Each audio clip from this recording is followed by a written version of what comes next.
Salut à tous, je vous refais une vidéo, on me l'a demandé, des Camponotus floridanus. Donc cette espèce, c'est incroyable. Parce que vous allez voir, je dézoome. Je sais pas si vous vous rappelez, j'ai fait une vidéo il y a à peu près, on va dire, un mois, je vous dirais, sur cette espèce. Et à l'époque, j'avais ça de plein, j'avais encore de l'espace.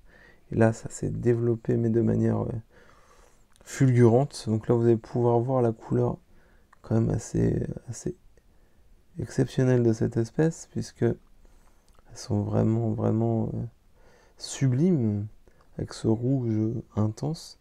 Alors je sais pas ce que ça va donner avec le flash, mais c'est pour essayer de vous montrer un petit peu la couleur de cette espèce, qui est donc une espèce américaine, hein, qui nous provient de Floride ou de Texas. Donc celle-ci, c'est une souche du Texas. Alors encore du coup, ça se développe, mais c'est un truc de fou. Je crois que la gine est derrière, mais il y a tellement d'ouvrières qu'on va pas la voir. Clairement, je pense pas. On va voir, hein. Ah, si peut-être.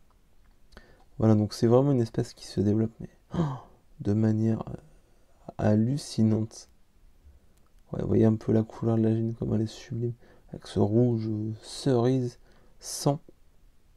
On voit bien les cicatrices célaires et le gastre noir qui est blindé, donc elle a bien repondu. Elles ont une diapose, mais à température ambiante, clairement. Gros couvain, donc là, à mon avis, il y a des gros majors qui sont en préparation. J'ai un collègue qui élève cette espèce depuis 1 an et demi. Il est né une colonie, mais qui est en 1 an et demi, si je vous dis pas de bêtises, il doit avoir 4000, 5000 ouvrières.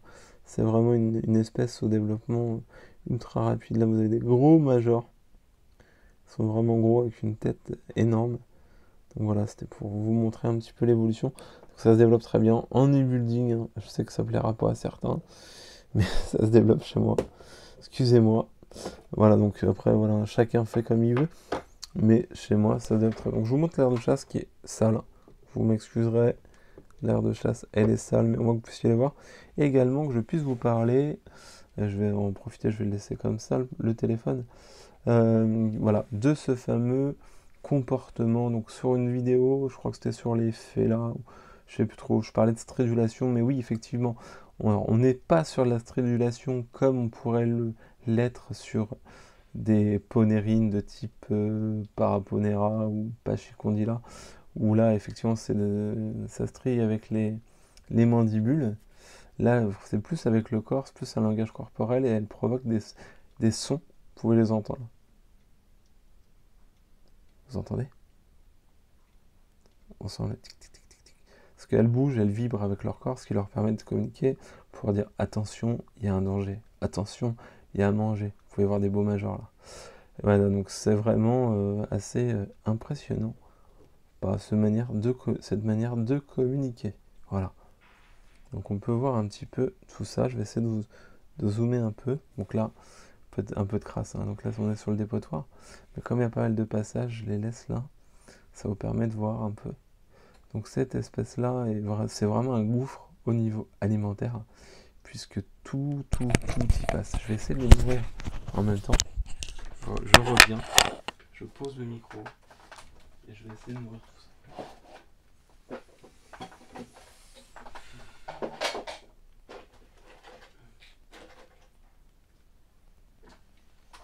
Donc voilà, me revoilà. Donc nous sommes avec un petit verre de farine.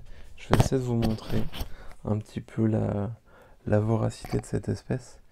J'essaie de le faire tomber où il faut. Et non, je ne l'ai pas fait tomber où il faut. Quel dommage. Vous voyez, à peine jeté, tout le monde se jette dessus. Donc là, pour que ça aille vite, j'ai ouvert pour attirer tout le monde. Et vous voyez, ça se précipite. C'est une espèce qui n'hésite pas à mordre. Vous mettez votre doigt dans l'air de chasse, contrairement à d'autres Camponotus qui vont vous grimper dessus, vous balancer de l'acide, ou effectivement elles se sauver. Elles vont tout de suite pincer, essayer de vous choper. Après, ça reste de la Camponotus, mais elles sont vraiment très nerveuses. C'est un petit peu des mini pitbulls pour de la campo. Vous voyez, là, à peine distribué, tout le monde arrive. Ça fait des gros recrutements. Alors, la vidéo va pas non plus durer 107 ans, mais je reste encore quelques secondes. Et normalement, si elles me font pas mentir, vous allez voir que tout le monde va appliquer à fond de cale pour se nourrir. Voilà. Vous voyez, tac, voilà, là vous pouvez les voir qui commencent à attaquer. Là, on peut vraiment se rendre compte de la vraie couleur de cette espèce, qui est franchement une espèce sublime, mais facile à élever, mais que je ne conseillerais pas aux débutants du fait de son développement ultra rapide. Ça peut peut-être en freiner quelques-uns, faire peur, clairement. Pour être honnête, on verra dans quelques semaines, quelques mois, mais là, rien qu'avec le couvain que j'ai, je sais que la population là va doubler dans les 1 mois et demi, quoi. Et là, vous voyez, ouais, les gros majors, des majors qui commencent à quand même être impressionnants. Et puis voilà, ça y est, ça casse la croûte. Tout le monde est dessus. Ça arrive à fond de cale pour bouffer du ver de farine. Voilà, bah j'espère que la vidéo vous a plu. Je vous souhaite une excellente journée. Et n'oubliez pas, vivez votre passion, profitez.